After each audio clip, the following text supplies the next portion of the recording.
Albert Fish is a name that sends shivers down the spines of true crime enthusiasts and horror fans alike.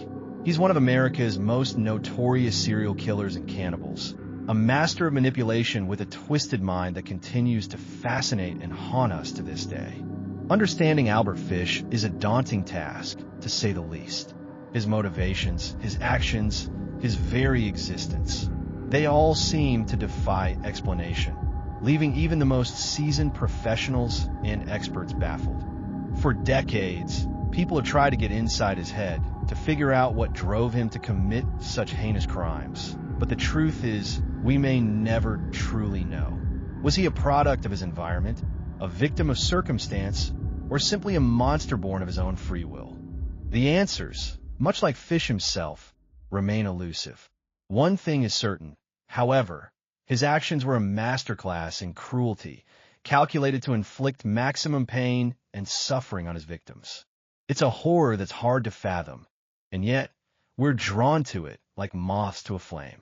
Fish's crimes are a twisted reflection of our own darkest fears, a reminder that the worst of humanity is always lurking just beneath the surface.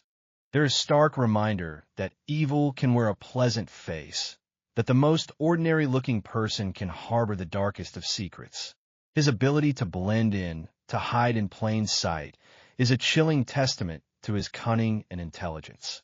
And yet, despite the sheer brutality of his actions, there's an unshakable sense that we're dealing with a person who's fundamentally broken, a person who's missing a crucial piece of humanity. It's a paradox that's both fascinating and terrifying, a puzzle we can't help but try to solve. Fish's life was a complex tapestry of lies, deceit, and manipulation. He was a chameleon, always adapting to his surroundings, always playing the part of the harmless old man. But behind closed doors, he was a monster, preying on the vulnerable, exploiting their trust, and feasting on their fear. His crimes were meticulously planned, each detail carefully considered, each victim carefully selected. He was a predator, always on the lookout for his next meal, his next fix of adrenaline.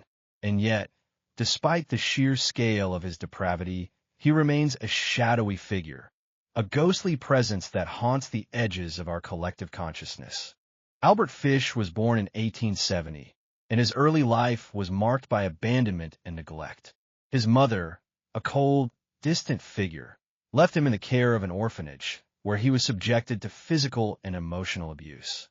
It's a pattern of behavior that would continue throughout his life, a cycle of abuse and exploitation that he would eventually inflict on others. His crimes, in many ways, were a twisted form of revenge, a way of lashing out at a world that had wronged him. But that's not to excuse his actions, not by a long shot. Fish's crimes were a choice, a deliberate decision to harm and destroy, and that's what makes them so terrifying. Fish's methods were brutal, inhuman, and calculated to inflict maximum pain. He would lure his victims, usually young children, with promises of sweets and treats, and then subject them to unimaginable torture.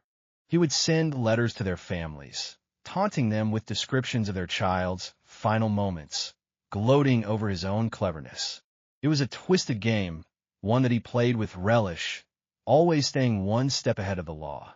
But in the end, it was his own arrogance that proved his downfall. The key to catching Fish lay in a simple punctuation mark, a small mistake that would eventually lead the police to his doorstep. It was a tiny crack in the armor, a moment of carelessness that would unravel the entire facade. The investigation was meticulous, painstaking, and thorough, eventually leading to Fish's confession, a rambling, incoherent monologue that revealed the full extent of his depravity. It was a moment of truth, a moment that would haunt the detectives involved for the rest of their lives. As we delve deeper into the world of Albert Fish, it's clear that we're dealing with a figure of historical importance, a man whose crimes continue to fascinate and repel us in equal measure.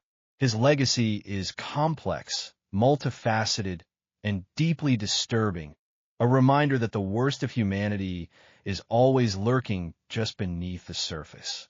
Fish may be gone, but his shadow continues to loom large, a dark presence that haunts our collective psyche.